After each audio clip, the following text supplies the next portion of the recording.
Broadcast is now starting. All attendees are in listen-only mode.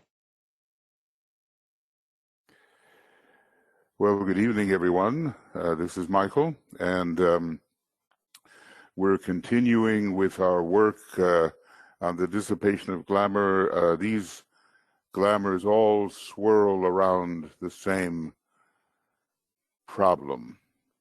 And the problem is desire, wrong desire, and the desire for that which is not really understood, and thus misleading desire, all based on a lack of understanding of our true identity.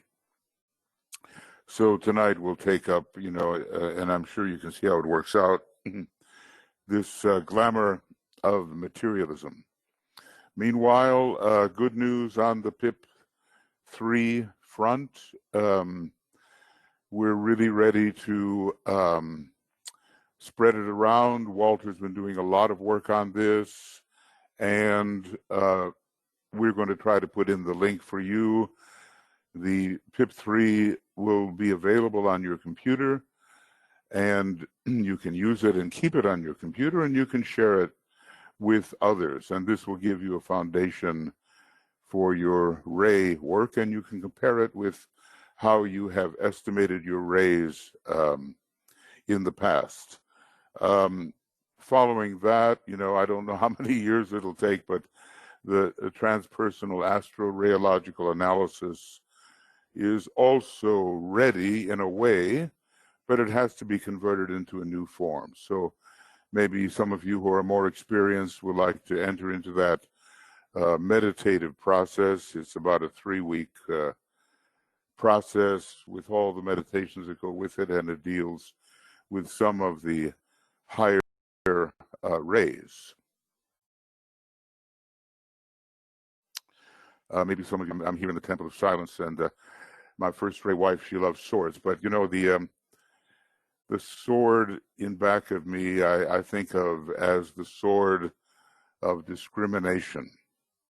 I come to bring not peace, but the sword, said the Christ, and it is the sword which separates reality from non-reality, the soul from the personality, the different qualities of life from each other. It is not a sword of warfare. It's a sword of the sharp, discriminative mind, which has to be used in our work on occultism. And very interestingly, when you take the fourth initiation, there's a great discrimination, we're told, made between the Buddhic and higher etheric, cosmic etheric planes and the lower 3 planes. They are ruled by Mercury and by Saturn, this particular initiation. And those 2 planets together give us exactly this sort of discrimination between the principled area of our second solar system and the non-principled area in which we're dealing with the dense physical body of our solar system. So you know how it is with our own dense physical body. It's not really a principle, and so it is with the lower 3 subplanes and even up to the Buddhic plane, not really a principle cosmically considered. Now, I know that some of that may seem like far out stuff, but if you stick with it and think about it, it will all come home as a reality to us. I'd just like to welcome you all, Ario, Barbara, Britta, Carl, Catherine, Deborah, Diana, Frederick, Helen, Joan, John, Yoke, Karen, Marion, Laura, Lenny, Margot, Mariana, Martha, Michael, Nienke, Risto, Sandra, Suzanne, Tiu, Veronique, Ivan, Zenaidi. And over here on the opposite side, we have Michael, Stacy, and B.L. Ellison helping us with technical matters. I hope that pretty soon in the chat box we we'll have the link that's going to take us to the new PIP. I want to publicize this and popularize this all over. You are free to hand it out to whomever, and they will get a copy of it on their own computer, and then they can send it to us for our research purposes, but they'll see, as you will, your printout immediately. I just took the test again last night. It took me a little while, you know, and into the night, and I discovered there is a certain reliability about the test. It seems that, well, there have been changes, and you're not going to get, each time you take the test, it might be just a little different, but the general outline will be there. I'm trying to learn how to tame my sixth ray.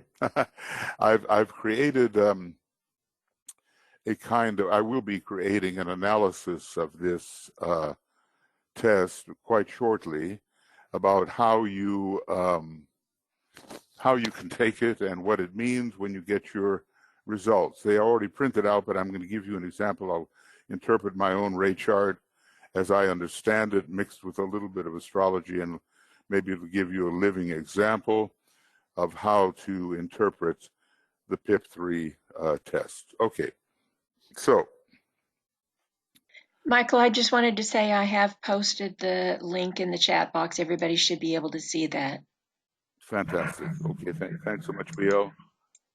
Thank you. Yes, that's good. That's good. And I've been working with Walter, and, you know, he's such a prince, and he's been doing wonderful work to get this out to everybody so that we can spread the knowledge of the 7 rays far and wide. I oftentimes think, you know, that, well, the rays come with a whole philosophy, you know, and maybe it's not for everybody at this time, but it is the basis of the new psychology, and there will be intelligent people who are willing to step across that bridge into the more subtle world. So do your best to spread the knowledge of the rays around, and you can direct people to the taking of the test. Of course, it's free of charge to take, but your donations to perpetuate this process and all of its research are very welcome. And so Walter tells you about that at the end of the questionnaire. Okay, friends, let's just connect with each other wherever we may be.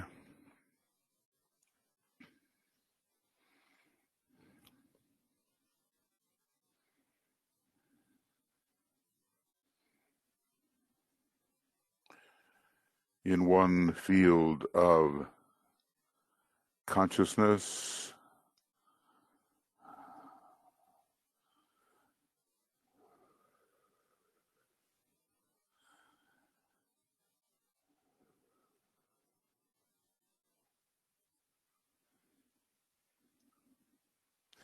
and we'll create a magnetic aura together that will summon understanding from the soul and perhaps from beyond into the impersonal planetary world of the spiritual triad. Of course, the triad is interplanetary and solar systemic, but we have our own adaptation of it right here on our planet. And that's where the advanced work is being done. Some of these meditations the Tibetan has given about the Antikarana probably are in advance of many kinds of meditations that are offered, and it's a new frontier, at least, you know, for people like us.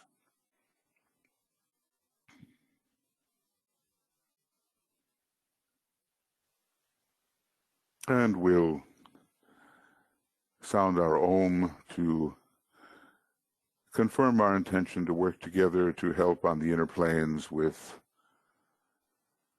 some difficulties which are cloaking humanity's sense of reality and driving it desirously in the wrong direction in so many instances.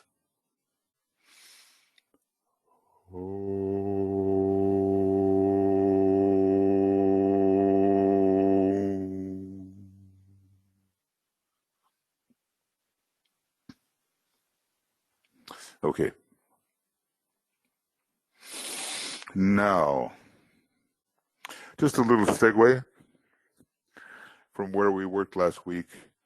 I'll just read through it, so we kind of can make the bridge here a little bit. And welcome to those who are just arriving. I won't go through all that again, but welcome. Each of these racial histories sees the establishing of a temporary sense of unity in the early stages. We talked about this unity, duality, the picture of the Kundalini rising. When the previous cleavages had been healed and the initial duality had been resolved into a unity. Then there comes a growing recognition of a fresh realm of choice based upon the emergence of the higher values, higher vibrational levels, and again, there's a duality because the unity reaches out to something higher, creating a duality. And finally, a period of conflict in the consciousness of the individual and of humanity as a whole, as the attempt is made to resolve this higher duality in which the man or the race, with which the man or the race is confronted. And basically our major issue, which sort of subsumes all the others at this stage of our evolution, is the resolution of the soul and personality cleavage or duality. Later we're going to have an issue. We'll have a soul-infused personality, and then we'll have the triad. That's another duality, and probably the day will come when we'll have the triadally infused personality, and we'll have to bridge with the monad, and then and on it will go, because the monad is an aspect of something still higher in the planetary logos, until finally the final duality is bridged, and we will realize that we are, what shall I say, we actually are the universal logos. It seems preposterous to say it, but once all the veils are lifted, there, naught is but me. It's going to be one identity. Okay, so this resolution is brought about when the higher aspect of the consciousness is dimly visioned, and men become aware of themselves as mental beings. And certainly as students of Master DK, if we didn't bring our mind along, we wouldn't get very far, would we? Because he's a mentally demanding master, which doesn't mean he's doesn't have heart and all the rest, but he demands much of the mind. There is then a growing demand for that mind nature to be developed and brought into play in the effort to solve the problem in this category of opposites upon the astral plane. No problem is solved at its own level. We understand that. And, the Kurukshetra of the astral plane, well, it requires that third point in the triangulation. It really requires us to see and know mentally what we are doing, swinging between the pairs of opposites, although a natural kind of thing for many people and all of us at some time, is not going to solve the problem. So now we're at the next piece of work, and this is our evening meeting here. At the same time, the sense of self-identity or consciousness that I am, that's the very first stage of Leo, isn't it? Took 3 million years from the time of the initial shooting forth of the arrows from the solar angel until man in Leo came to himself and realized, I am. 3 million years is a long time. At the same time, the sense of self-identity or consciousness that I am is steadily growing. And the initiate of the day faces the effort to release himself from the thraldom of the senses upon the astral plane. Now that's interesting because he's going to tell us a bit about this idea of sensory perception. It's something different than just the normal senses of the physical plane, which are responsible for so much materialism. Okay, so, and the initiate of the day, whatever that day may be, whatever that period may be, faces the effort to release himself from the thraldom of the senses upon the astral plane, from the dense glamour into which his sensory perception has thrown him. Really, it's more like sentiency, he's going to tell us, and to establish his freedom by a complete control of the astral body. Well, if you've taken the second initiation and have overcome the tendencies of Mars in an emotional sense, and if Venus, Jupiter, and Neptune are prominent in your consciousness, there is already the first stage of overcoming selfishness and the first stage of really controlling the astral body. Mars is so interesting because it rules the whole personality. It rules the concrete mind. It rules the astral body. It rules the dense physical body. And maybe it doesn't rule the etheric body, which is the home to many different energies passing through. So, but anyway, we want to control the astral body without pretending we're controlling it by stifling it and getting sick, you know how it is. That was the whole problem at the end of Lemuria. We're told, the sexual excesses were so extreme that the early Atlanteans did everything they could do to stifle that desire, and the result was the appearance of the disease called cancer. So stifling will never do. It has to be a transmutation and a redirection. And I think maybe we learned that when we have a first-ray astral body, or when Pluto is very prominent in our chart. This he eventually does by developing the power to pass between the pairs of opposites, oftentimes simply called vertically, soul and personality, unaffected by either, and leave them both behind. Now, in a way, there are also horizontal pairs of opposites, and one is neither good or bad or better than the other. There's, hot and cold and up and down and all that kind of thing. And you can't say that one is better than the other, but when you're dealing with the vertical pairs of opposites, you can say that one is better than the other, that soul is somehow more spiritually attuned than personality, and so forth, and thus leave them behind. He accomplishes this by using the mind as the distributor of the light, which reveals the middle way. It's a very Libran thing, isn't it? And which dissipates the glamour with its brilliance and radiance. There's your fifth ray right there at the Ajna center.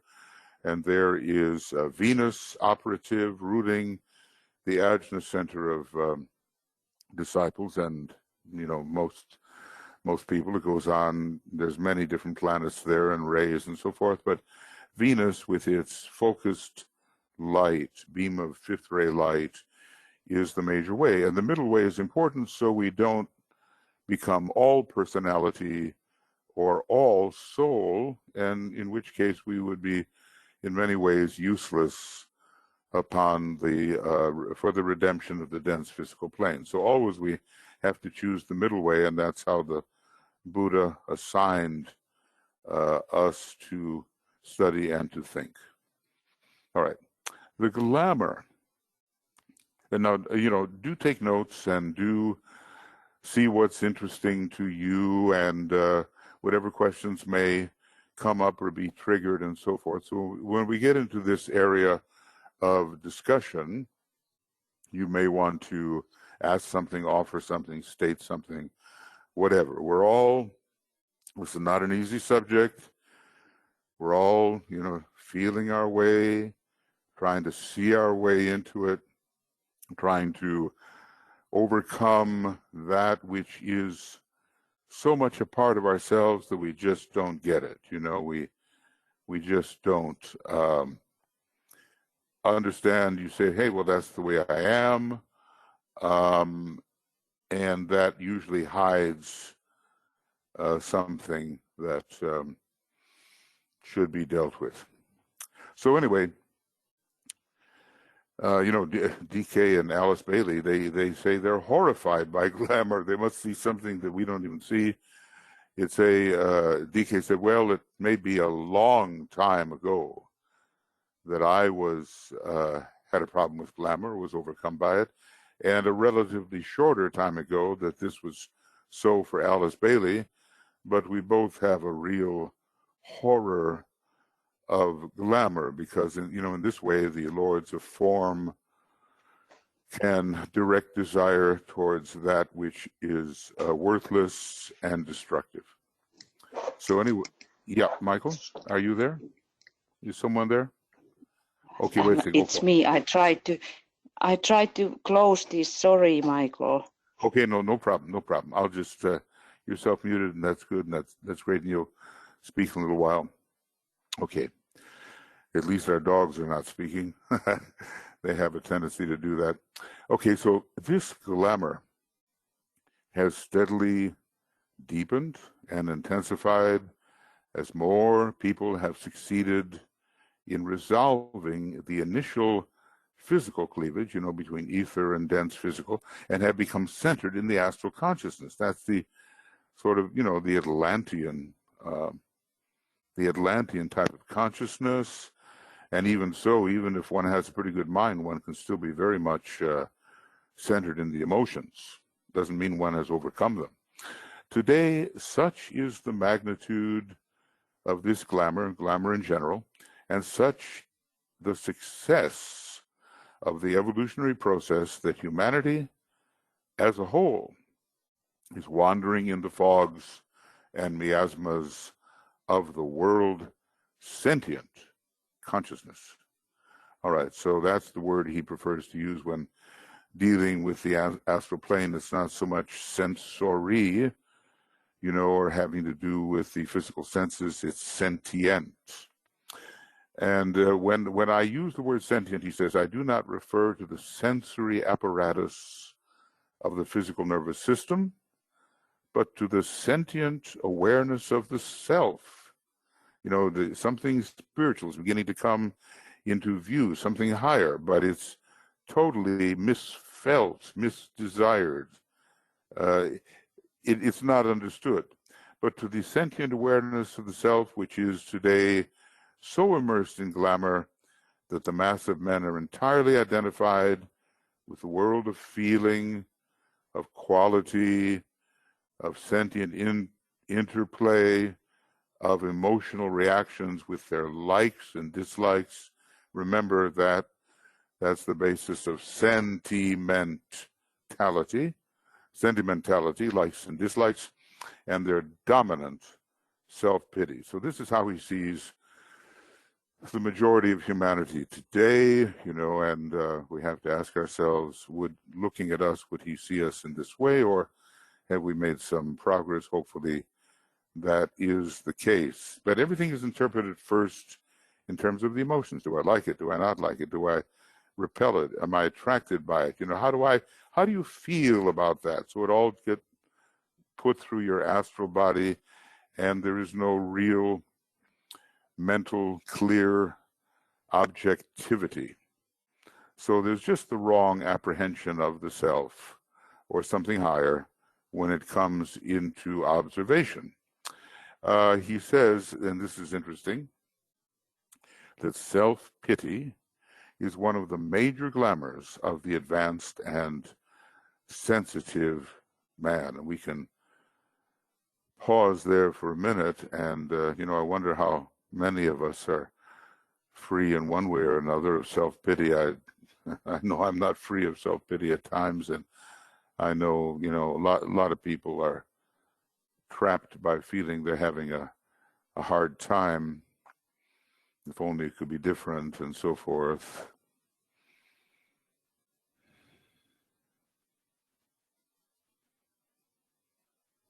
Feeling sorry for oneself is just such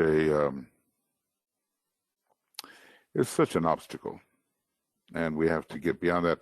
And that's the advanced people, major glamours of the advanced people. Now remember, criticism, ray 3, self-pity, ray 2, suspicion, ray 1. And pretty soon we're going to get into the study of the individual glamours once again. We're only 10 pages off from it.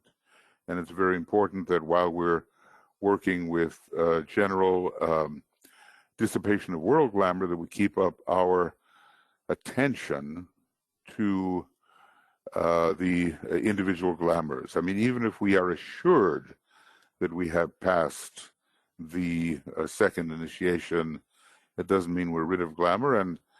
And a third degree initiate, the so-called rich young man, had the glamour of attachment to the form of the causal body, and that was still a glamour. In other words, it prevented him from seeing reality as it really is. That's what glamour does. It puts up this veil, this miasma, this fog, you know, and you just don't see reality. So self-pity is one of the major glamours of the advanced and sensitive man.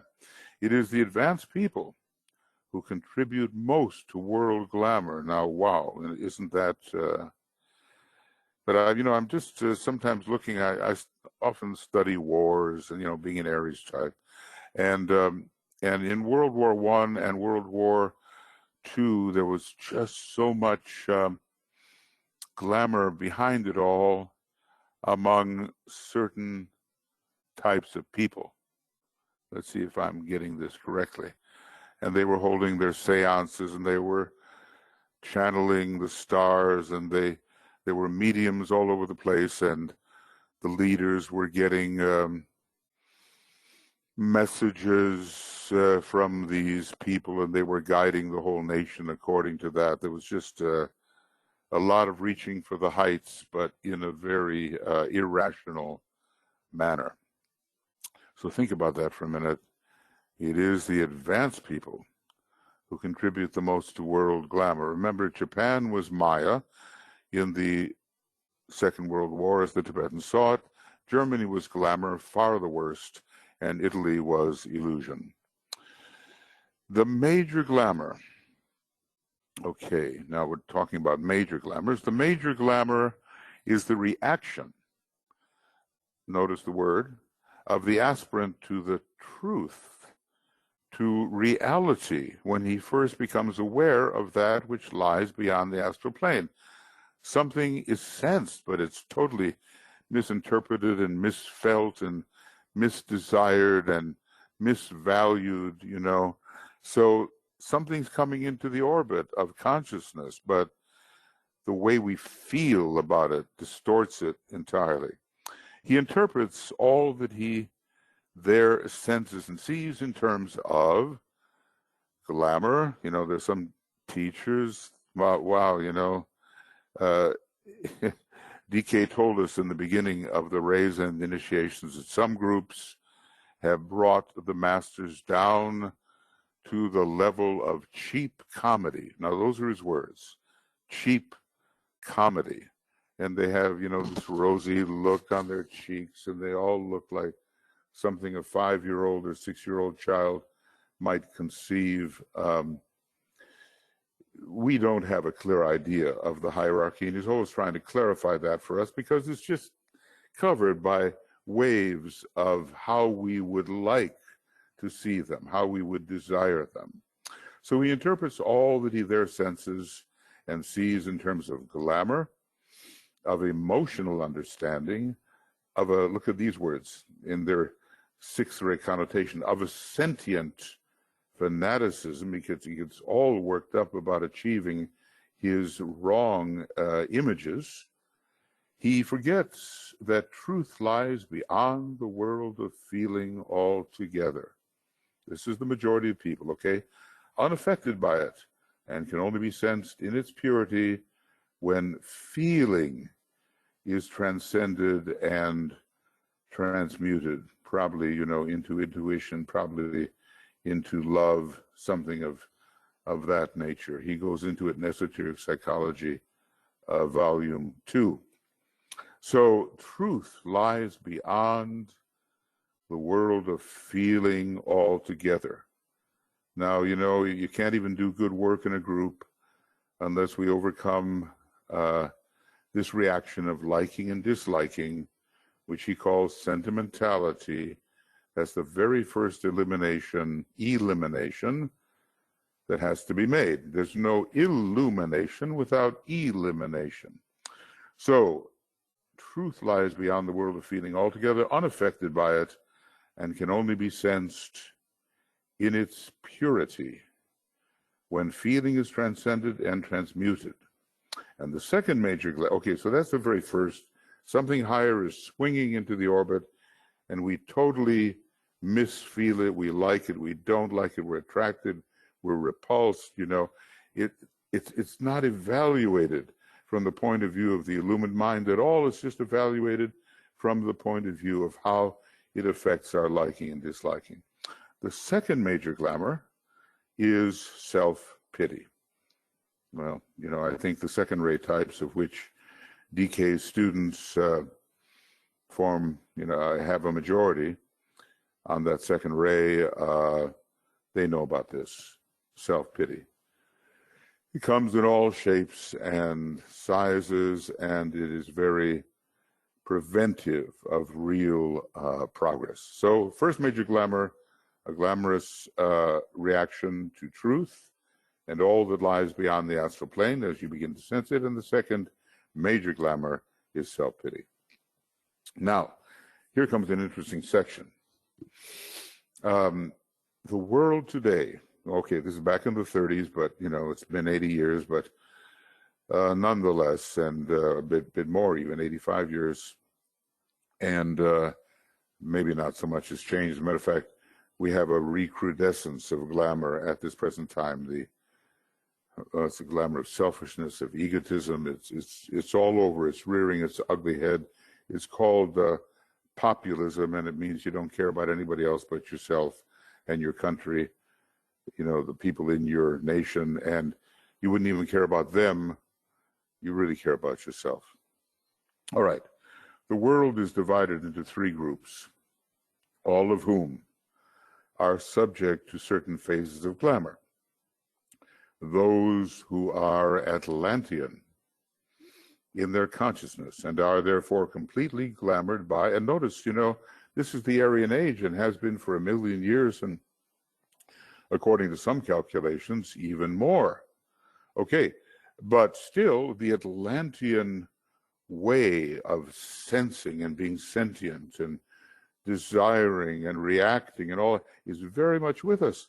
And probably the majority of people in the world today are still very much Atlantean in their consciousness. You know, the second petal of the egoic lotus is where they are working, and they haven't even reached the third petal in the hall of ignorance, you know, which is correlated with the Aryan age. Oh, so that's, you know, that's not so encouraging, but things are speeding up now. Anyway, those who are Atlantean in their consciousness and are therefore completely glamored by that which is material and to be desired. So here's the glamour of materialism. Here's what the senses report, the lower senses, and I want what the senses report.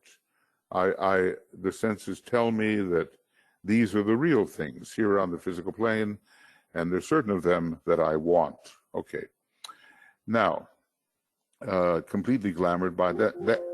So that's one thing.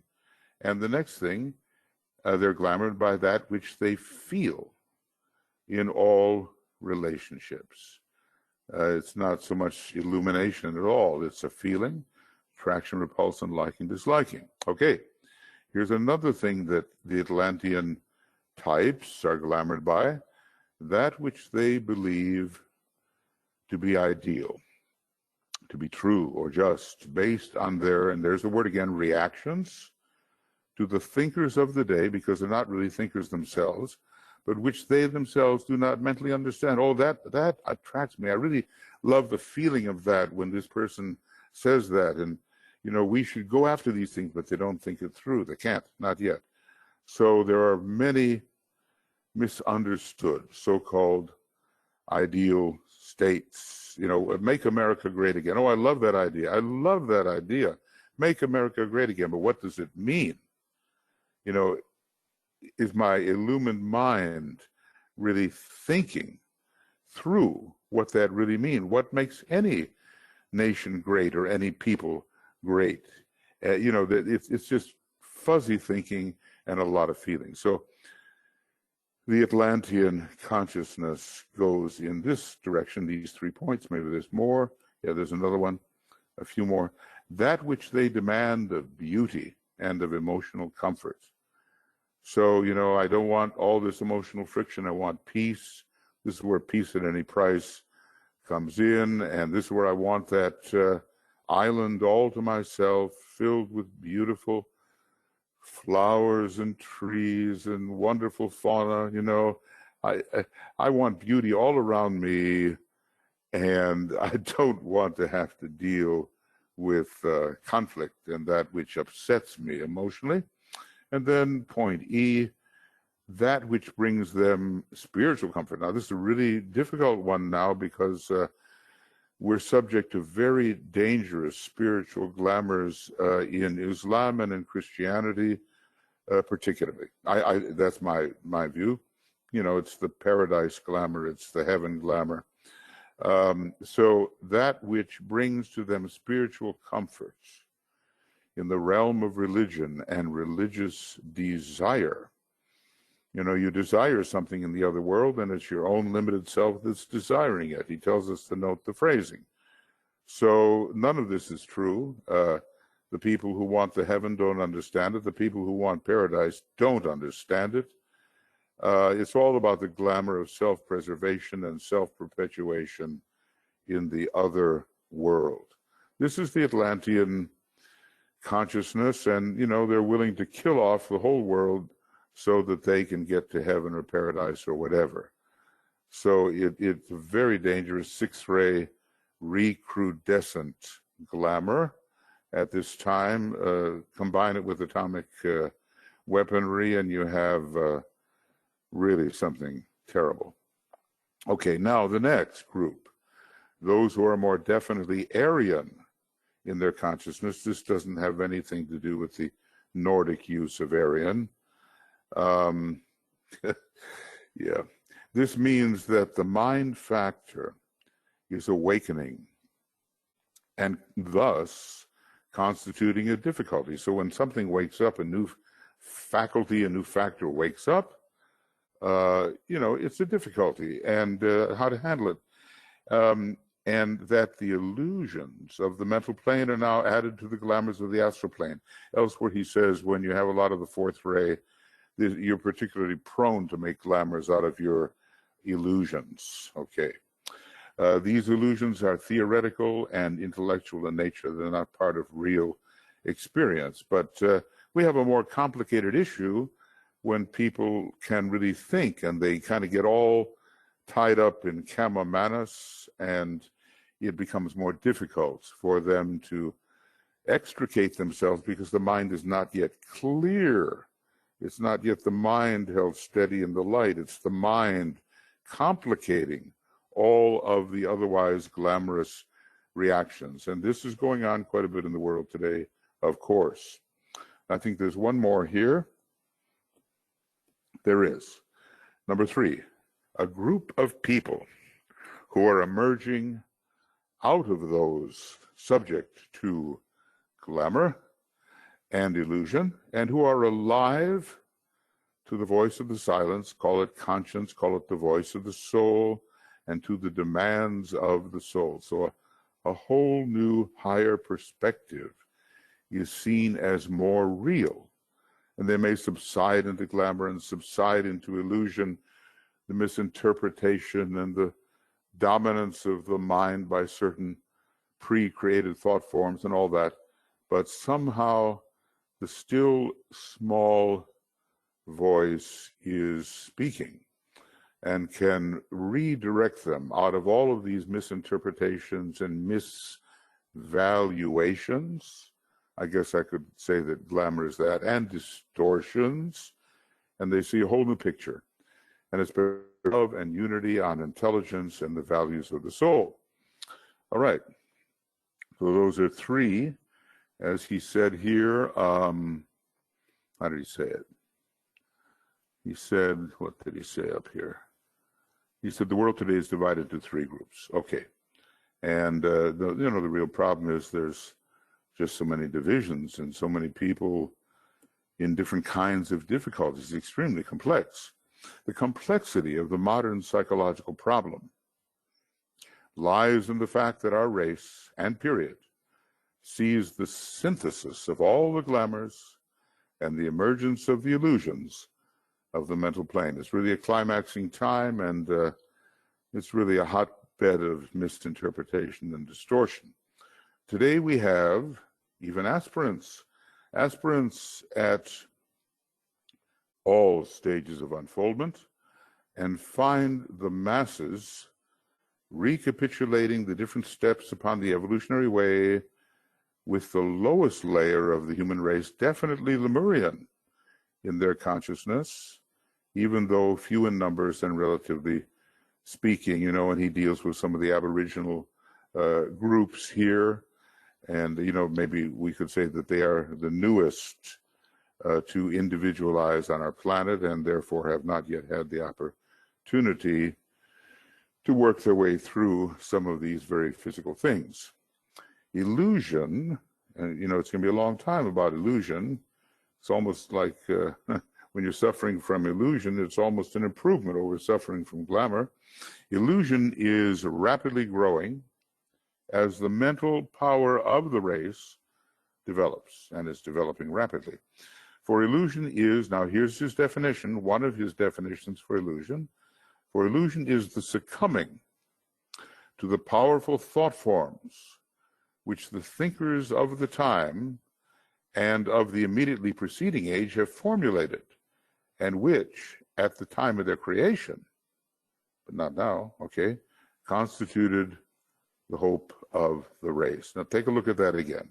Illusion is the succumbing, you're not thinking for yourself, really, you're just, those thoughts are sweeping you along, to the powerful thought forms which the thinkers of the time and of the immediately preceding age have formulated, and which at the time of their creation constituted the hope of the race. They embodied then the new and emerging ideas by means of which the race was intended to progress. These forms, when old and crystallized, become a menace and a hindrance to the expanding life. I'm just thinking about, some of this orthodox interpretation of religious scriptures. I guess my mind runs along that line, 2-6 line.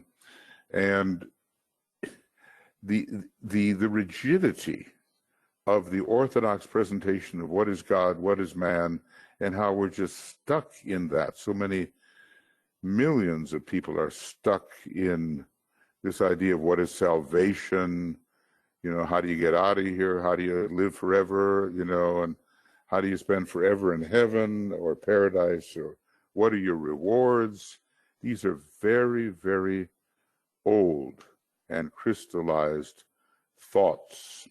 So the realization of the problem of illusion lies centuries ahead. Now look what he said there. The realization of the problems of illusion lies centuries ahead, when the race will have left glamour behind. Centuries ahead. We don't know. He's being a little bit non-specific. That's how they blind things. When there will be few Atlantean-minded people. Notice that phrase, Atlantean-minded. Okay, it's not just about a particular form and all that.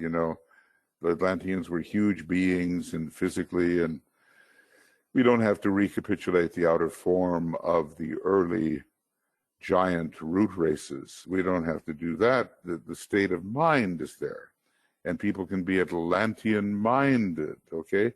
There will be few Atlantean-minded people on the planet, and when there will be no people at all with the Lemurian consciousness, the dense physical consciousness, instinctual consciousness, first petal consciousness of the egoic lotus, there will be no people at all with that consciousness. However, As evolution proceeds, things are greatly speeded up. Things are winding up fast.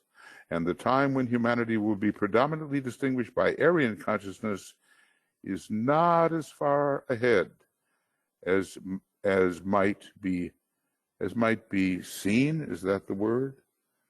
Well, something's wrong there, but anyway, as might be generally, that's it, generally supposed. I speak not in terms of the Aryan race understood in its Nordic implications. And here is the chart. And I tried to get that chart copied, and sometimes from the CD-ROM you can copy some things and sometimes you can't. But this is, these are the races or the mindedness of the people. And we're dealing in Lemuria with etheric energy versus physical, and at Atlantis with just distortion and misinterpretation of the higher and lower pairs of opposites, and Arjuna has to choose between them. And finally, in the Aryan race, we get a picture of that dweller on the threshold as an integrated unity, and the duality of it and the supervising angel, which is as much of, I think, as much of the solar angel as can be incorporated in the causal body, the angel of the presence, another duality. And the problems there are Lemuria, we're fighting off Maya. Well, there's still a lot of recapitulation of that, because we live in an age, an Aryan age, which is correlated numerically with the Lemurian race. For the Atlantean minded, the glamour is it, and distortion and veiling and all kinds of false attraction. Let me just call it wrong attraction and even wrong repulsion. And then when we enter the Aryan age, and maybe it's not as far away as, he says it's not as far away as we think, really to get in it and have quite a few people in that state, illusion is the problem. So what do we have to do? We need, in Lemuria, astral control, hatha yoga, long outlived, but still used as an exercise and so forth, as long as it doesn't go too far. Laya yoga, the control of the chakras, if one knows what one is doing and is under supervision. So always we're controlling from the stage above. It's always that point above the duality that controls. And the Lemurian Mayavic problem, if we use Maya technically, is etheric and physical, but it has to be controlled from the astral plane. Well, the Atlantean problem is emotional, so it has to be controlled from the mental plane. And what is the method usually? Bhakti yoga, the yoga of devotion, which solves much glamour. I think, how does he put it? It's on page 340 of the Rays and Initiations. Dedication, glamour, devotion. Devotion solves the problem, if it's of the right kind, and then disciples employ Raja Yoga, and maybe that's a surprise. Raja Yoga is powerful, and he's kind of telling us that we have to solve our problems, which are still kama-manasic to some degree, through Raja Yoga. And the second initiation comes along, illumination comes along, the throat center is stimulated, and the heart center is stimulated through an updraft, a taking up of lower chakric energies. And finally, the Aryan race. Well, a lot of us are struggling with that, right? We want soul control. We definitely use Raja Yoga, only this time it's the aspirants who use it. And he doesn't mention it much, but he does talk about Agni Yoga, the yoga of synthesis. And Master Moria has written about Agni Yoga from the first ray perspective, and DK has set forth a few things from the second ray perspective, but I suspect more is coming in. So this yoga of fire, this yoga of synthesis and so forth is not by any means fully developed. And our method of freeing ourselves from illusion is to dispel it with the intuition, which depends upon the building of the Antakarana and reaching into the spiritual triad. The yoga of fire concerns the fiery world. What is the fiery world? The fiery world is especially the world of the spiritual triad and beyond. So we're there in the third initiation at that point, and we require the intuition to allow us to pass on into the huge preparation that goes into preparing for the fourth initiation. Now, if we can somehow find a way to copy this thing and get it into the text, we'll do it. But that's about it for tonight's discussion. So we're ending 118 and we'll begin 119 and reading 59 in another 7 days. And it'll be in the morning because that'll be a morning schedule. And we'll be working from page 113. And then we get into something very interesting, and it'll interest everybody, and it's important. Causes of glamour that are initiated by the individual, and that's our individual glamours. We'll keep on working, of course, with the dissipation of glamour in the group sense. It's very important, but we've got to know how we are contributing to the general astral mess and confusion, and probably if we think we're not contributing, we probably really are anyway. So we might as well take a good hard look at ourselves. All right. So that will be that for the moment. And let's just see here. Now, I can't make these things. I can't make these things small enough to see them all under the eye. I'd like to, but I can't. So anyway, maybe you've made notes. Maybe you have something to say. Maybe you have something to ask. This is your turn. So what would you like to say? Either the attendees on the left side or the staff on the right side. Raise your hand, or if you're staff, just say Michael and you want to speak. That's all. Okay, we have two things. Okay, first of all, we have a question, then we have Karen Gritska, which looks more like a response. Self-pity, yeah.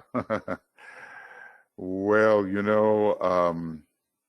there's a lack of faith in the inner God. DK says that we are the monad, we are immortal, we are the inner God. We have to identify as the immortal inner God, and really, there's nothing else.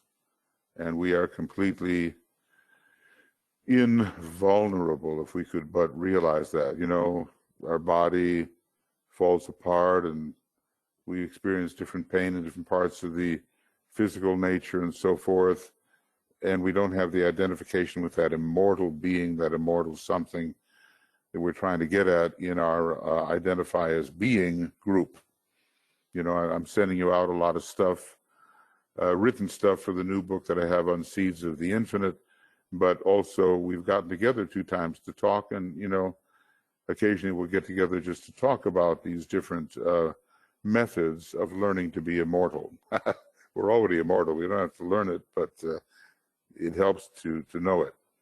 Can you clarify the difference between the aspirant and the disciple? Well, the aspirant works out of the higher aspects of the astral plane and directs a longing for spiritual things upward, but is quite inconsistent and does not control the spiritual progress with the mind. The disciple is much more steady, has gone through the aspirational phase, and is an individual who can be relied upon to carry through with consistency, because there is the will and the mind involved. Now, interestingly enough, little something about the rays.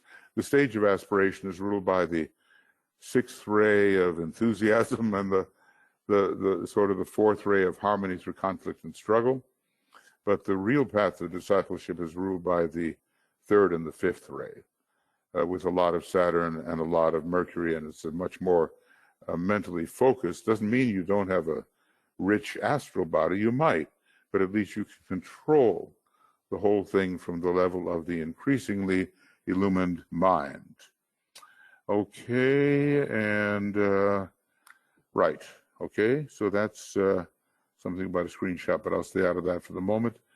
And here is, okay, the next thing I'm going to do is ask Karen, then I'll come back to these questions. Karen, go ahead. Hi, Michael.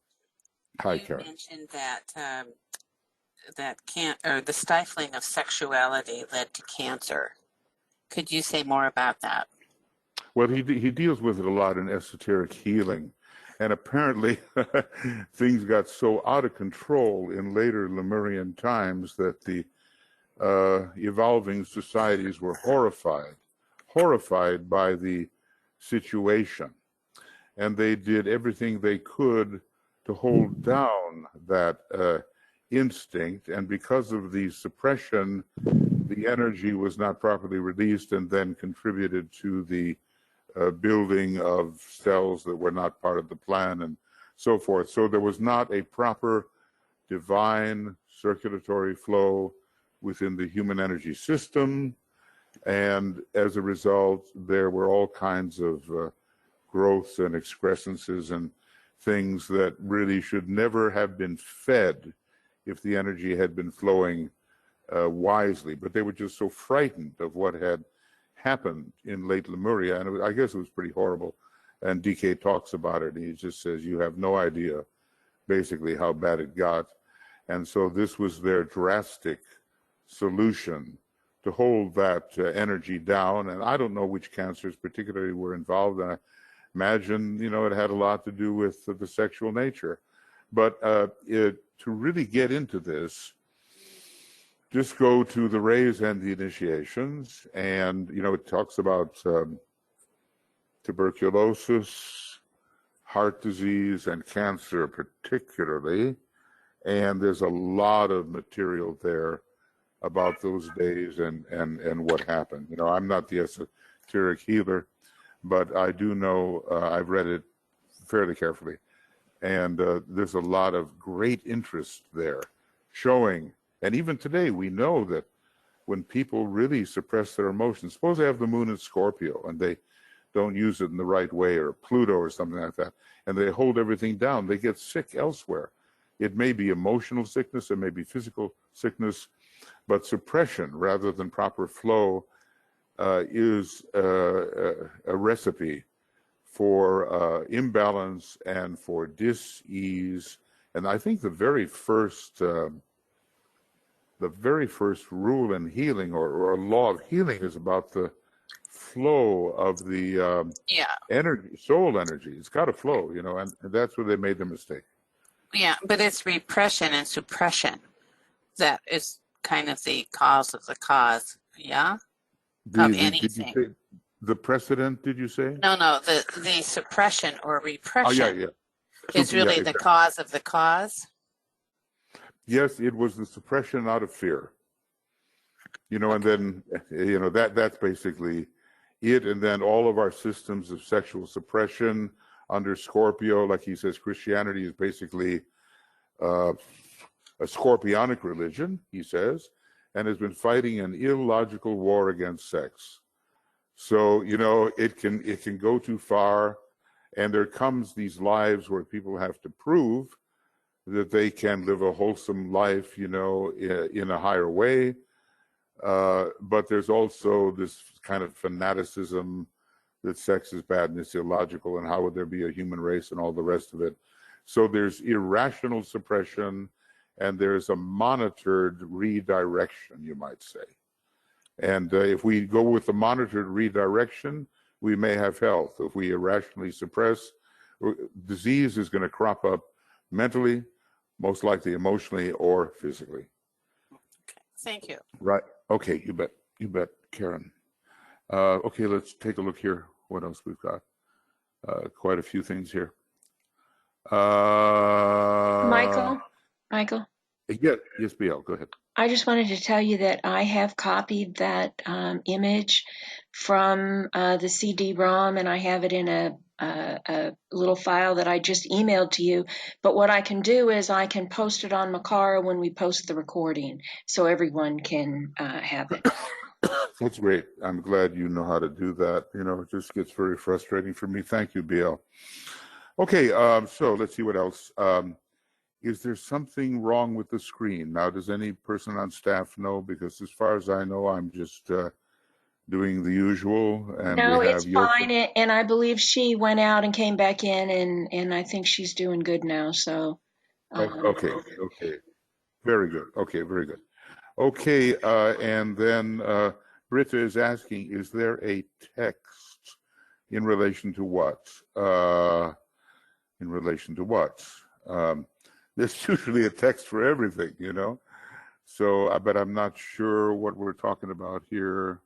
So Britta, maybe enlarge upon it a bit. So that was another early on one, and when I think she was having problem and not being able to see the text. I get it. I get it. Okay. Okay, so here's Chris with a rather longer oh wow, this is a long question or statement.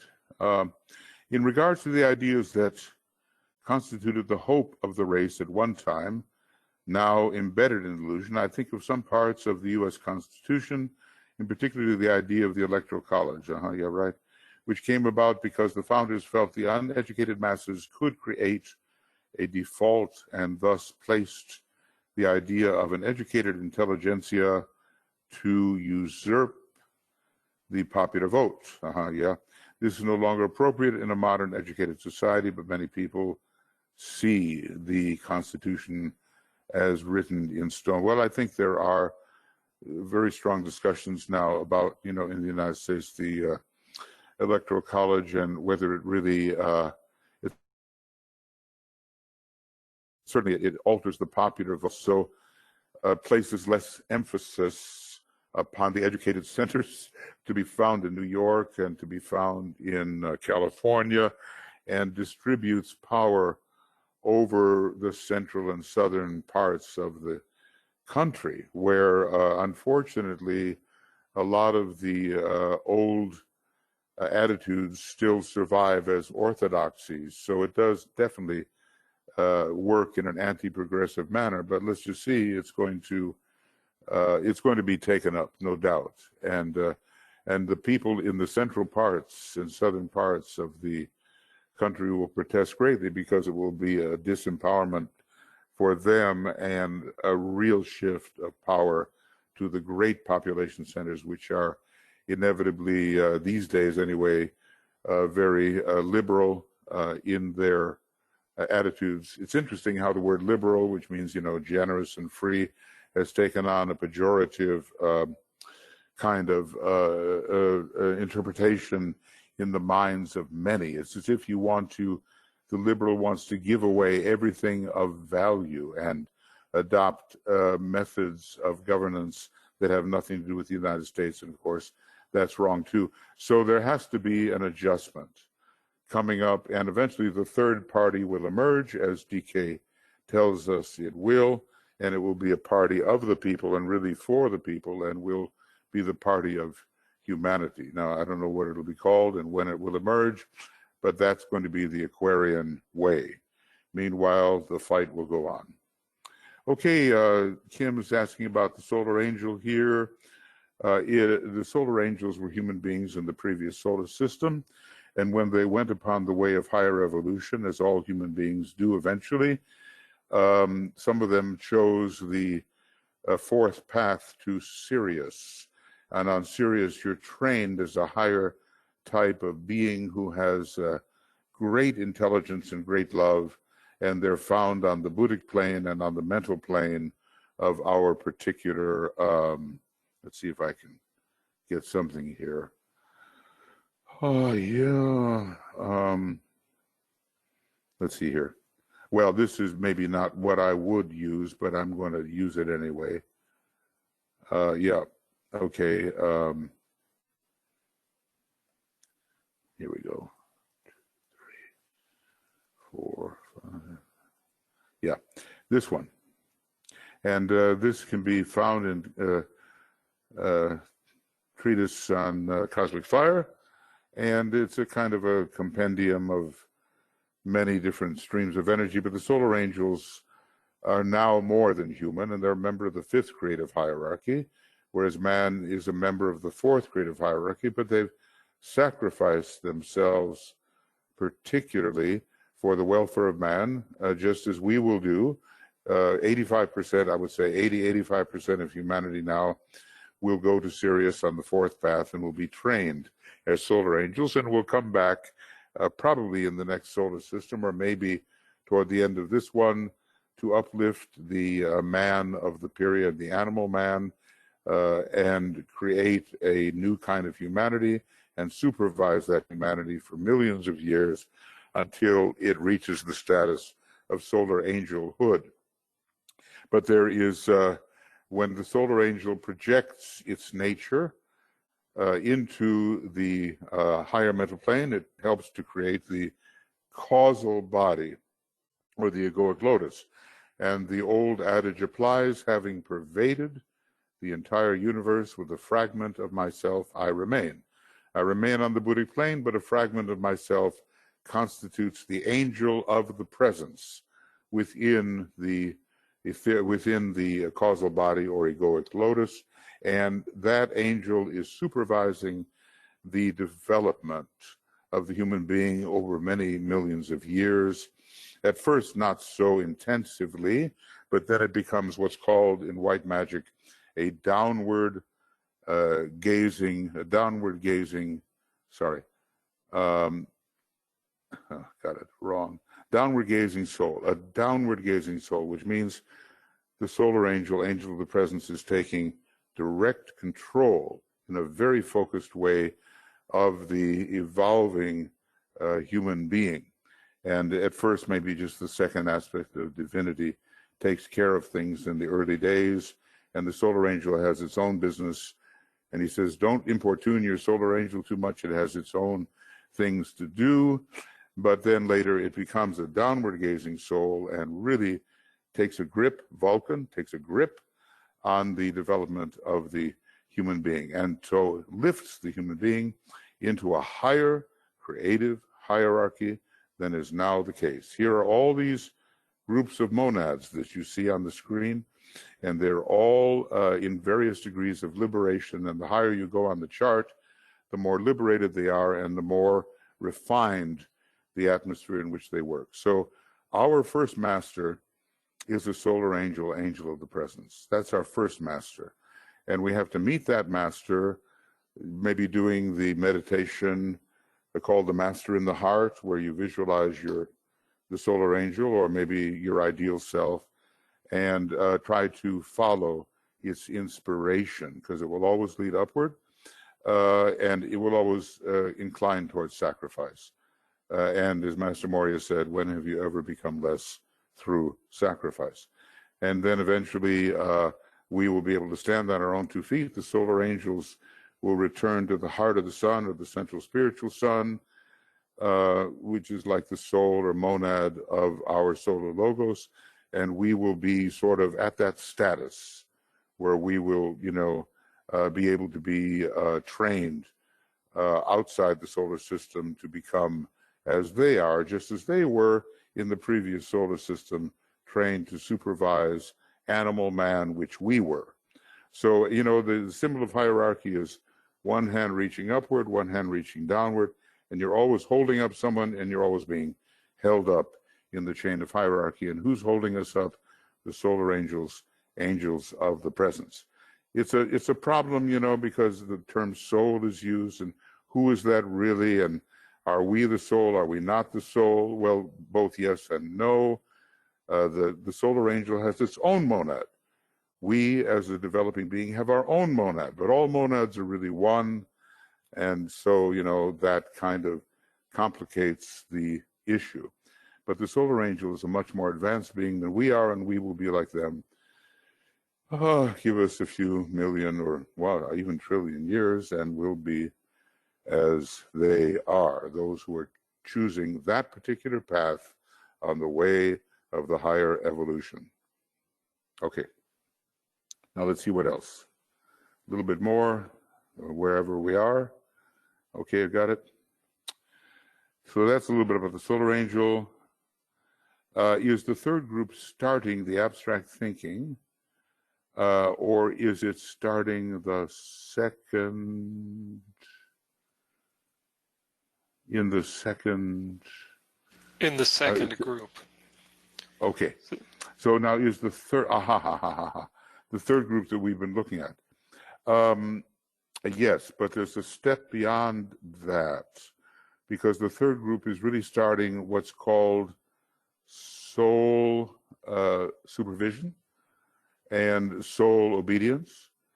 And the soul at first is manifesting in the vessel of the soul, which is the causal body. And although it's called higher mind, and here what I want to point out, Veronique, is this.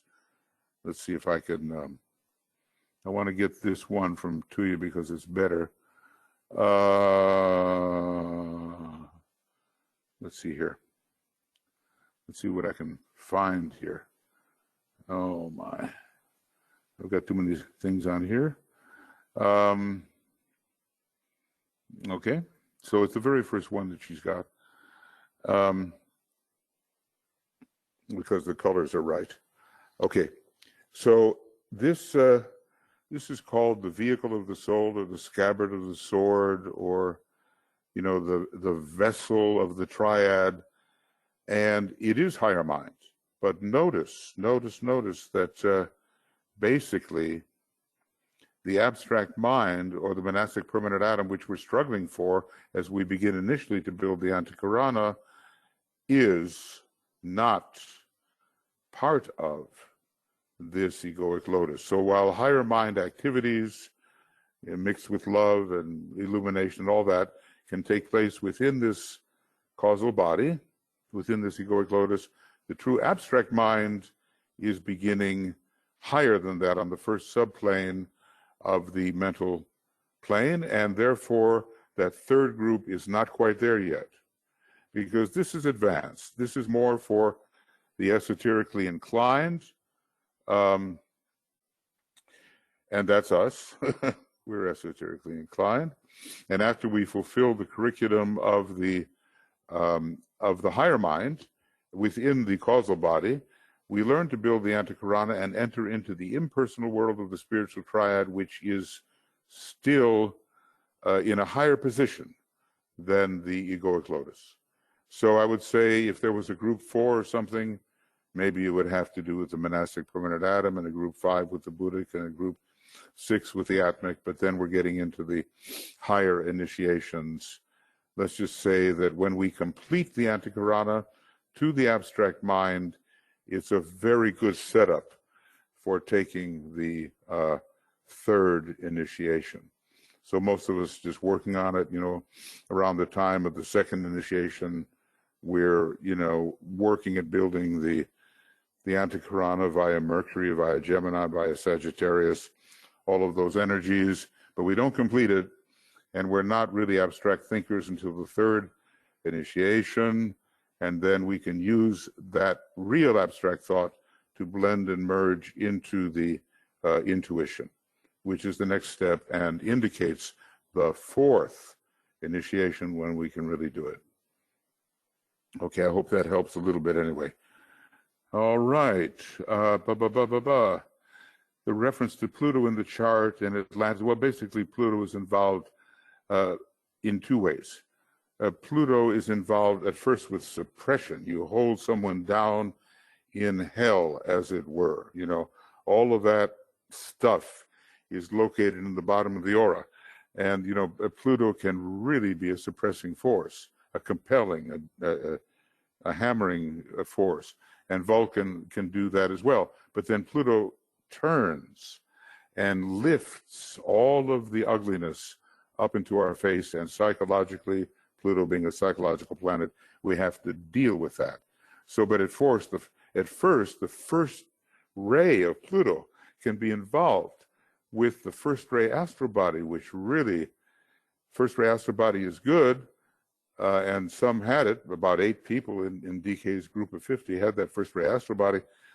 but it can hold things down in an unhealthy way, and then it comes out different. Pluto is involved oftentimes. My old friend Finn from the Denmark Cancer Center, he said, well, look, I do the charts of everybody that comes in here for cancer treatment, and Pluto is so often involved. So it's held down, and then finally it's released, and it comes out as cancer, and maybe it's cleared. So Pluto is a suppressing as well as a liberating influence. Okay, so I'm saying that that was involved in holding down normal expression of the sexual instinct, and that was as a result of total license in the days of late Lemuria, when what we call the homosexuality of today was given a real kickstart, and many people are still kind of hanging on to that, and they haven't gotten over it yet. Although the kind of homosexuality which is maybe very prominent is said to be the result of a great thought form, and the people involved are not true, he calls true homosexuals, which maybe they didn't come from that earlier time and weren't involved in it, in the sexual excesses of late Lemuria. They're just captured by the thought form. So there's a whole big problem there, and it's being worked out by humanity right now in Libra, just the way the disciples are working with the higher of the pairs of opposites, solving sex on a higher level under Scorpio. Okay, Japan, yeah, Maya,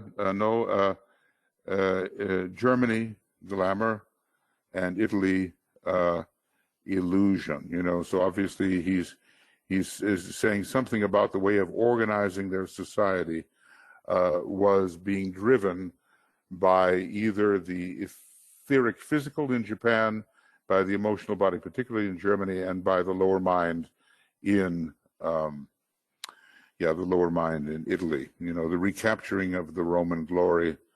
I don't know. He doesn't elaborate on it very much, but that's how he devised those things. Yeah. Just go to what can I say? Go to the esoteric healing, and there's big sections on the different diseases: heart disease, tuberculosis, cancer, the big diseases. A lot. He's done a lot. Okay, right. Okay, so Kim, you've noticed that yourself about the suppression. So just go into esoteric healing. It's very good. Okay, right. What does Makara mean? I guess it means kind of crocodile, The crocodile is interesting. It has a good reputation, has a bad reputation. The crocodile is incarnation. So it waits for your heart to be weighed in the Egyptian mysteries. Tuija's done a lot of work on this. That's where I learned this. And that if your heart is as light as a feather, the crocodile won't eat it.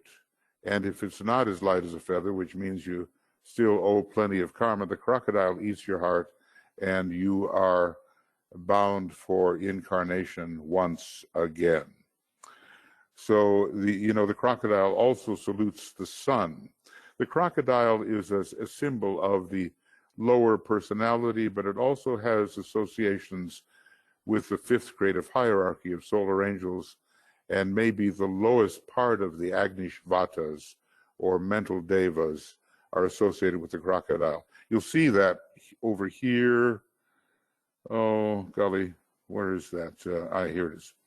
Okay, let's see if I can find this. I'll do my best here quickly. Here it is. Human personality, the crocodiles. Okay. Makara, the mystery of the solar angels. But the human personality swallows you again, swallows your consciousness, and you have to live another embodied life. Later, if you become like a solar angel, the causal body is destroyed, your heart is not swallowed, you don't have to have any more incarnations, and you're on your way to a higher type of expression. All right. Let's see. There's maybe just a little bit more, and then we got to get into our meditation. Yvonne had her hand up for a while, but it looks like she put it down now. Well, I'll tell you what, we'll get her. We'll get in. Thanks for the tip. But once I started reading, I guess I started reading when life is very challenging. How do we overcome self-pity? Well, we just try to remember who we really are. When we remember that we are the immortal God and we've been alive forever and we'll be alive forever and are the only thing in town, then maybe we'll feel less self-pity. Okay, so let's go back to this. And sorry, Yvonne, if I missed you while doing other things. And let's see. Okay, there you go. Okay, Yvonne. All right, there you are. All right, what was your thought? Okay, Michael, this is what you had talked about it quite a few times already. The correspondence between the Lemuria and the Aryan root races, and I was wondering when you said that, it seems like there's so much more homosexuality today with the transgender, gay and everything, and gay pride movements all over the place. And I was wondering if that's because of the correspondence between Lemuria and the Aryan root races, and you pretty much have addressed that. But then you did say about 5 minutes ago that it was being addressed in such a way, and if you could agree, say some more. In Libra, yeah. And Uranus is involved. You know how Uranus, we'll have to do some studies there, but in the horoscope of people who choose a homosexual way or who feel compelled to take it, Uranus is often very prominent, in relation to Venus or Mars or one of the relationship planets. And, one of the candidates in the country says, oh, look, I was born that way. Well, he's right. He was born that way. But why? And it has to do with choices made long time ago. So let's just say that if reincarnation is not introduced into the discussion, this whole issue will not be really understood. So, it's a recrudescent problem. The sacral center is being tremendously stimulated right now. Uranus is a seventh ray planet. We're entering a seventh ray age. A whole new thing about sexuality is going to be developed, and maybe correct attitudes, and maybe for a while some really bizarro attitudes are going to be in there. I mean, people are falling in love with radios and with the Eiffel Tower and all the rest. You know what I mean? In other words, we don't know what to do with our attraction. And we think that anything goes, but then the law enters and anything does not go.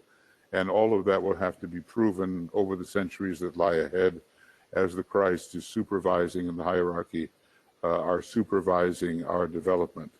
So, people are people and they have to go through a lot of things, but eventually the law will prevail.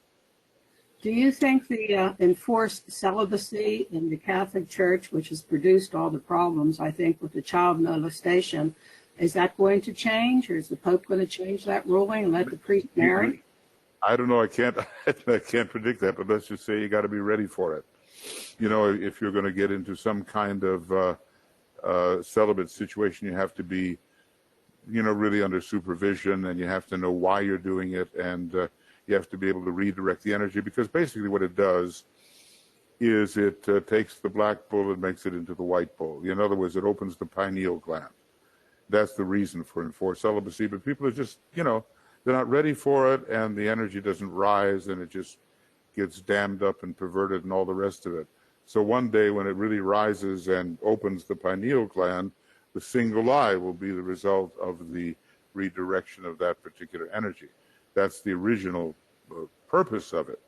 But, so many people just aren't there yet, and then everyone will find out the hard way, but they will find out. Thank you. I can't say what the Pope is going to do, It just, let's just see, he has leanings. Let's just say that. Yeah, he's busy opening empty coffins. Yeah, he's opening a few things up. Okay. So Aryo, go ahead, Aryo. Okay, I just read the book about this Course of Miracles, where it is said that everything which we see and experience, it is just like dream. This doesn't exist at all.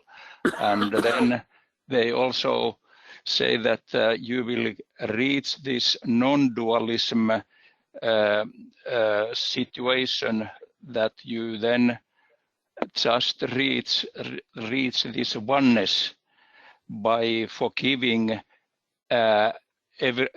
forgiving everything what happens around you and what happens what anybody do, then you forgive it. Then I just thought that this has some common things, but maybe that would be then the path which would take the people who would not become as solar angels in the future. Yeah, well, you know, some of that is true, and you know, I think it's not the whole story. Let's just say that when it comes to universal logos, there's always emanation, and there's always going to be Maya, and there's always going to be a universe. There's always going to be a Mahamaya. So this is a recurrent evolution in order to work out creative potentials. So, you know, it's true that the only real thing, or the only real no thing, is absoluteness, but it's also true that we are faced with finite and formal situation like forever. There's always cyclically going to be a universe, no universe. You know, it's a great breath. So it doesn't do too much good to say that it's just all illusion, because we have to deal with it, because we are it, and we made it, and we've become it. So we're working on a creative project, and if it takes our mind away from dealing with the original archetype of our universe, then you know it might not be too helpful. On the other hand, you know, a lot of 6th ray types, they're not too inclined towards the physical plane anyway, or toward the world of form. It is the ray of abstract idealism. And so, you know, that's one of the ways they learn, let us say. And some people say that, okay, Master Jesus is somehow behind the Course of Miracles. Maybe, maybe not. We don't know. And I'm sure it does a lot of people a lot of good, but there's more to the story. The development of the intellect, the handling of all of the parts and pieces in the big Mahamaya, which is the universe, the reconstruction of the archetype. There's a lot more to it than just to say, hey, all of this is unreal. And as far as forgiving goes, that's great, but you better understand what you're forgiving. Now, you know, forgiving, DK redefines it, and it says, well, it's all about being for the act of giving, you know, so you bestow upon others what you have. It's not pardoning, it's giving of what you have in the appropriate way. So I would say, look, along a certain ray line, it's helping people in a certain way, and it's just not the whole story. And the people who are inclined to use the mind in an acute manner may find a different way than that particular path. It's okay, you know, everybody has their own path, and different groups follow a certain line, but forgiveness, as far as I'm concerned, must be accompanied by acute understanding of the universe that we have become and we have made. Okay, thanks, Michael. My view anyway, Ariel. Okay. Yeah, good. That's my view. Okay. All righty. All right. Are we good now? Has everybody been... Chris had one last thing. Oh, Chris, that's right. Excuse me. That's right. It was a long one. So let's see. In regards to the ideas that constituted the hope of the race at that time, now embedded in illusion, in other words, just not so useful because the situation has changed. Okay, yeah, and we did that. No, yeah, we discussed that. So is there more? At the very bottom, Chris writes, if Catholic is Scorpio, what is Islam? They're all Scorpio. They have that. Blood, Mars, they're all Martian religions. They all come from the Abrahamic God. They all come from the bloodthirsty Jehovah, who is a lunar God. And, you're not going to get too far with that God, because that is a being, yeah, but not the supreme deity by any means. It's a warlike tribal god, and it is very much connected with form. Islam and Judaism and Christianity all have that Scorpio Mars content, and DK says they're all outmoded. Now, people are not going to like to hear that, but they're all outmoded, and something else has to come in. The Venus, Jupiter, Neptune universal religion has to enter based upon the second ray and not the bloody Martian sixth ray. So, that's how I see it anyway. Okay. All right. Now, any staff member? Yes, Tuija, go ahead. Yes, I am on the road and hopefully you can hear me. So right I now just quickly. Don't go away You from can. the phone. I can right now hear you. Yes. Yes. You can. Go ahead. I can. Okay. So just quickly about this issue of the homosexuality in relationship to Uranus, which is very interesting. I don't go now to the myth, but when we think that Uranus is electric planet, and DK say to understand initiation, the closest thing is to think about electricity. And there's something in relationship to this exchange of in sexual exchange that that it is emphasized to have the different poles. So this is a deep issue, as you were pointing out, and everybody. But I think we could also take into consideration of these facts, which are about initiation and which is related to the electricity, what we are. There are issues of polarity there, absolutely, and they have to be equilibrized, and a neutral type of electricity has to exist between positive and negative, and in a way, from the electrical point of view, the usual homosexuality is a violation of that. But on the other hand, there are the psychological dimensions, and how many lives you've lived as a man and how many lives you've lived as a woman. And it's very complicated, but Uranus is also deviation from law. Now, Uranus is a lot of good things, but Uranus is also being a law unto yourself and breaking the law. We see that in the horoscope of our present president, where Uranus acts exactly in that manner, breaking the law.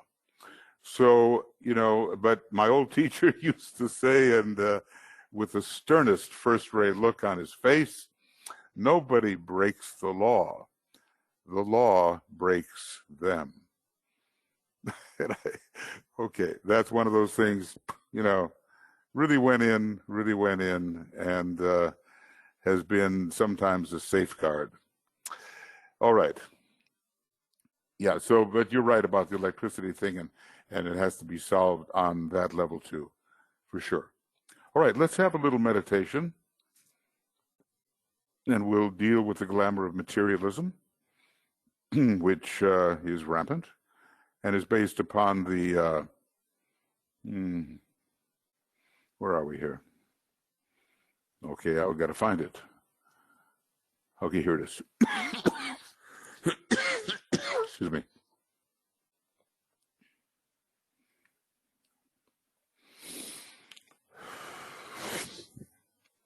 All right. It's, basically, materialism is what you might call a superficial understanding of life. It's, the old thing of what you see is what you get, but it's not true. And it's ignoring the causal nature of effects. It just deals with effects and not with causes at all. And, and that means that the consciousness that is entrapped by materialism is not subtle, but is gross. And, I almost said childish, but it is that too. And it is certainly superficial, and is certainly cutting off the major part of reality and the vibratory reality. So we have to somehow, through science and through experience, teach people who just kind of look at the world in terms of their ego and what the senses present. We've got to teach them that they're just not going far enough or deep enough. Okay. So let's just be a little, we're not going to take the full 10 minutes here, but in your groups, when you work with the glamour meditation, as I'm sure a number of you do, then take the full time. So just some quiet as we, however many there are of us, come together in consciousness and in the sense of being one thing.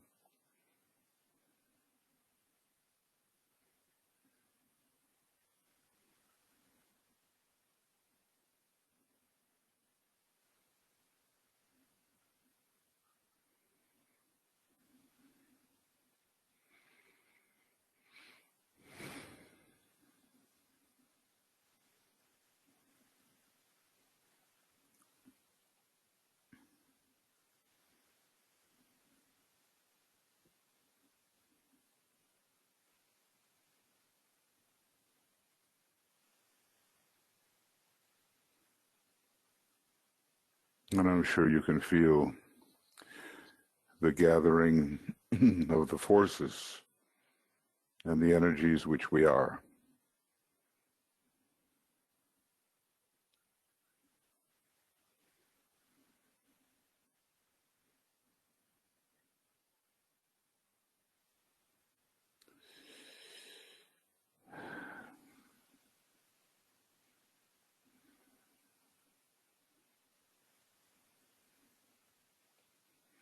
Now we will use the protective formula as it is necessary when dealing with the greatest area of illusion considered in a general sense. And we'll use the cross of divinity, forehead, chest, eye, left eye, right eye. And you trace light as you do this, So a cross for each of us and a cross for the whole group made of the crosses of the group members. As a soul, I work in light, and darkness cannot touch me. I take my stand within the light. I work, and from that point, I never move.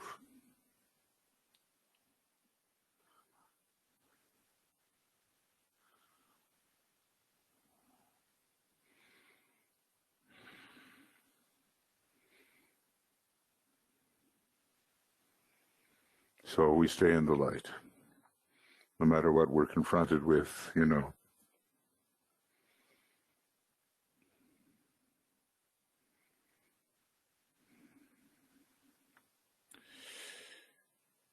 And we'll focus the light of matter, the etheric physical light, particularly, and the light of lower mind. And we'll bring them together on the mental plane. We'll do this with the imagination, the vitality of etheric physical life, and the rationality of the mind, two types of light brought together.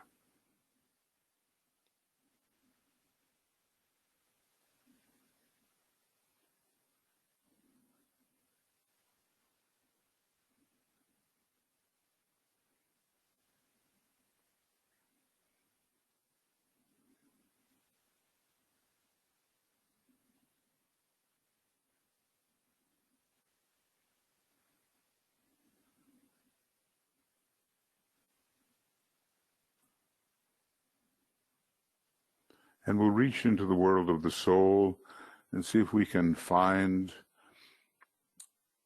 the light of the soul. sometimes visualized as focused a bit above the head. How far, we don't know, but above the head.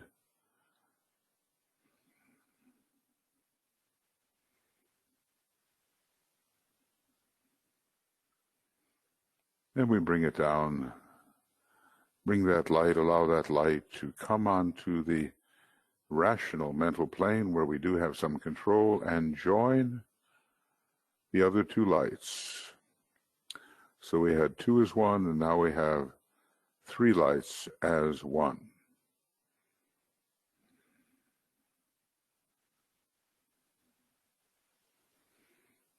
So we have the mind held steady in the light of the soul and vitalized by the light of matter.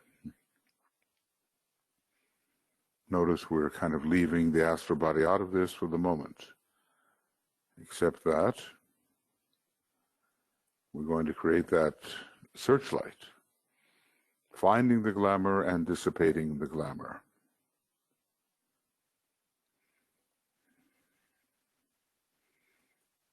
And we say the following, followed by the sacred word 3 times. The light is one, and in that light we shall see light. This is the light that turns the darkness into day.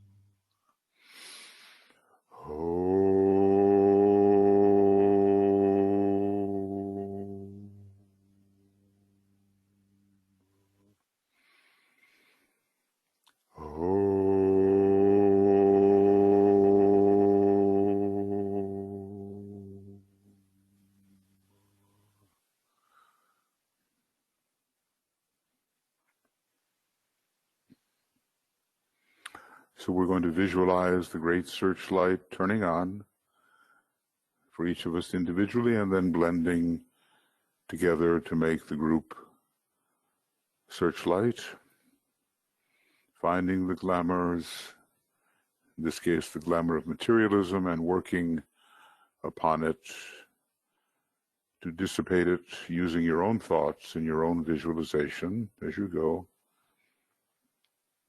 And we're going to use the formula here to do that. Radiance are we and power. We stand forever with our hands stretched out, linking the heavens and the earth, the inner world of meaning and the subtle world of glamour.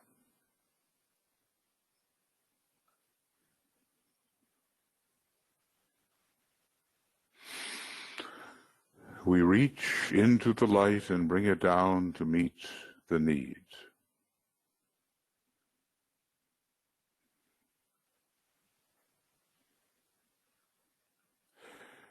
We reach into the silent place and bring from thence the gift of understanding.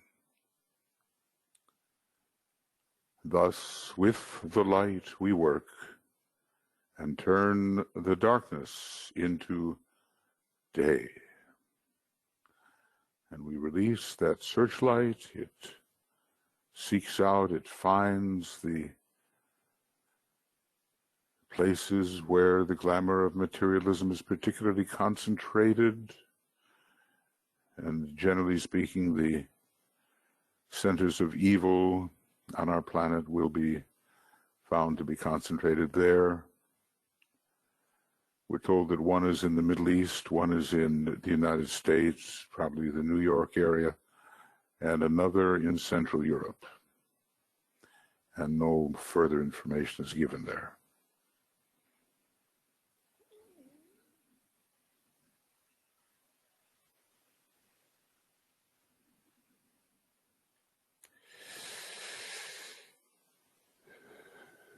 And so we're going to empower our beam with spiritual will. It comes ultimately from, well, from high places, but from the monad through the triad and the sacrifice jewel in the lotus, the sacrifice petals of the egoic lotus, the will to be willing to do what it takes to manifest the divine plan and eventually the divine purpose.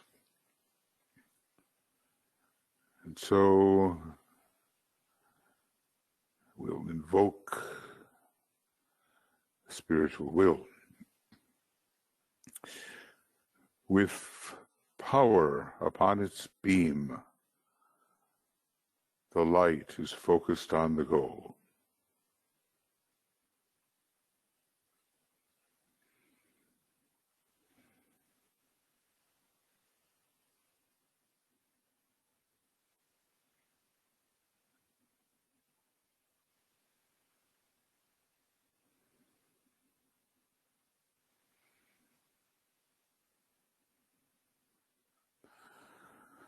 So that beam of light is very sensitive. It detects glamour where it can be found, and it at least begins the process of destroying the glamour. Now think for the moment about everything materialism has done against the human process. I mean, maybe at a time, you know, evil is the good that should have been outlived, but and maybe dealing rightly with the physical plane was important and still is important, and making the human being aware of how to handle the physical plane and so forth. There was a time, but now there's much more.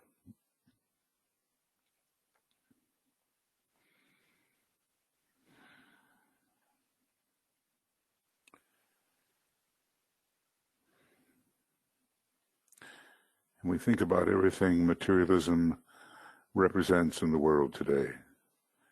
You know, the thwarting of the divine circulatory flow, the cornering of the market, as it were, the piling up of that which humanity needs to live rightly, but concentrating it in the hands of the few. Basically stealing from those who need and aggrandizing those who can never use all that they corner.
Now we use the words of power here with our creative imagination, and then we'll go into the silence and work on it further.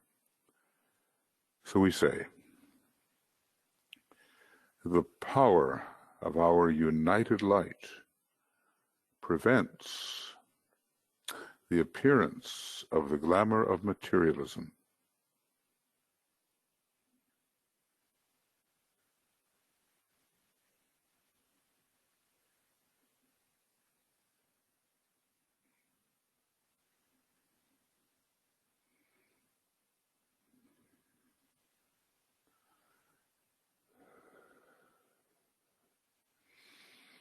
The power of our united light negates the quality of the glamour of materialism from affecting humanity.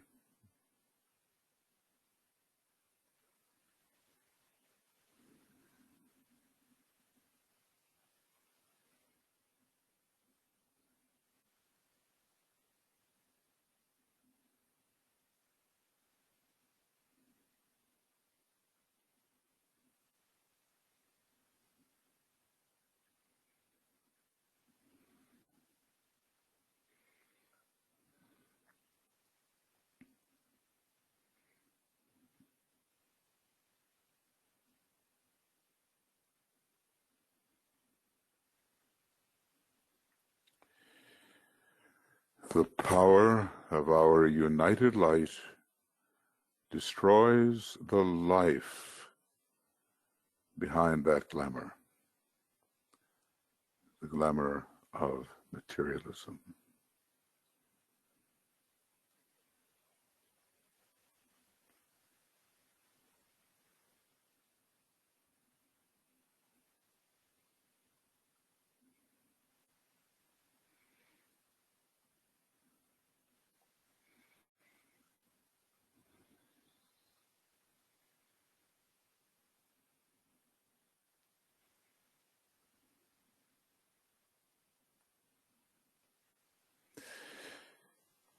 So now we're going to have this 5 minutes of silence and intensity of purpose, and the work will be seen as proceeding.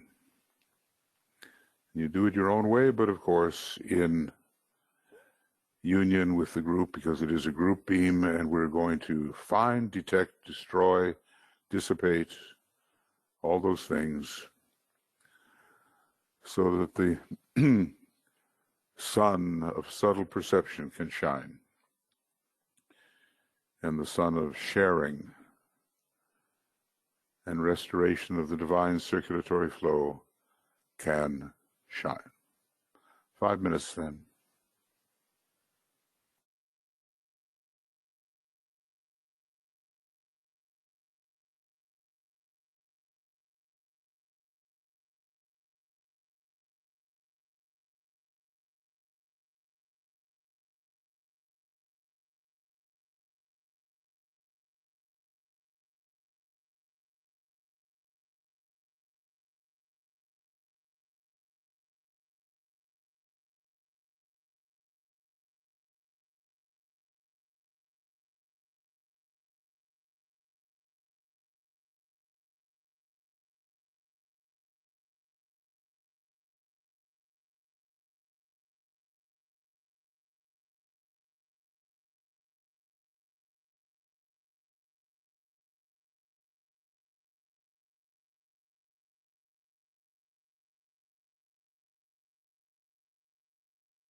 Okay. So we withdraw our searchlight back onto the mental plane, and then we redistribute the lights to their original origin.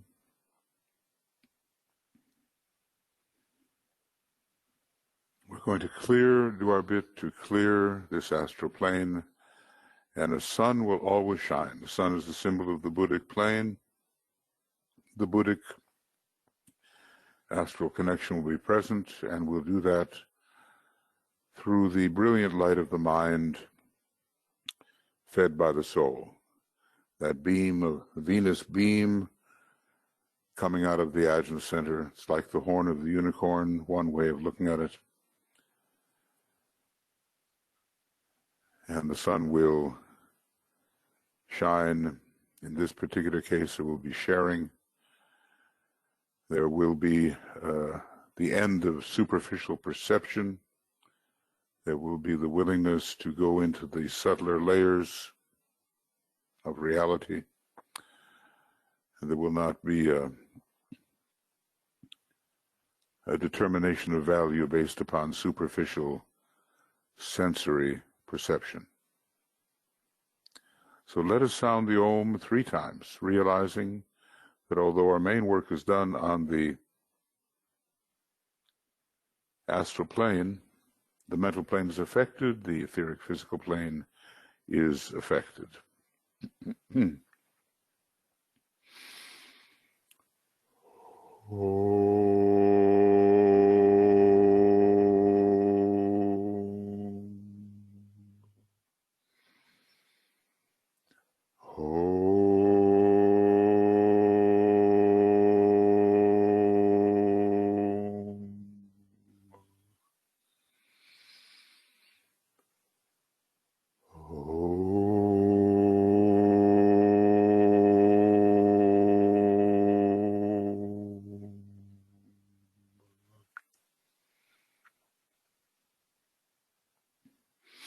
Okay, friends, step by step, with due caution, we build up an attack upon the veils which prevent us from seeing reality. And even though we're breaking through into some reality, there are many people for whom it's quite impossible at this point, and our work should help. I've told you a little bit about the coming work that we have on the PIP. PIP 3 is just about, well, it is ready. It is ready, and I think it's been put into the chat box by BL. You can work with Walter if you have any hang-ups. Walter Pullen will help you take that test, get it all set up, and we'll have our research modules. If you'll send back your results, you'll get your results immediately. Please, upon completing the test, please spread that among many people. That's going to be our method, and contribute as you can or as you will to the ongoing research for the expert diagnosis, as he says, of the 7 rays. So we're making progress there. And check with, also there will be explanatory videos coming forward, and that will help not only us but others that are relatively new to the subject. I've always found that to study the 7 rays is a step. You know, it's not going to be the thing that conventional psychology grabs onto immediately, but there will be people who are at the bridging point in the field of religion, in the field of psychology, you know, in a number of fields, and they will be willing to step across the bridge and to consider the fact that there are, in fact, subtle energies, and they will work with them. So tomorrow we continue with our broadcasts. At night we'll be working with the soul of nations, and the next day, Sunday, we'll be working with attracting financial support for hierarchical purposes. So very happy that you've been meditating with us. Thank you. And let's continue our subtle esoteric work, and also on the physical plane, wherever we can, simply teach and spread the knowledge of the ageless wisdom. So, right. Many blessings, lots of love, and we'll see you later.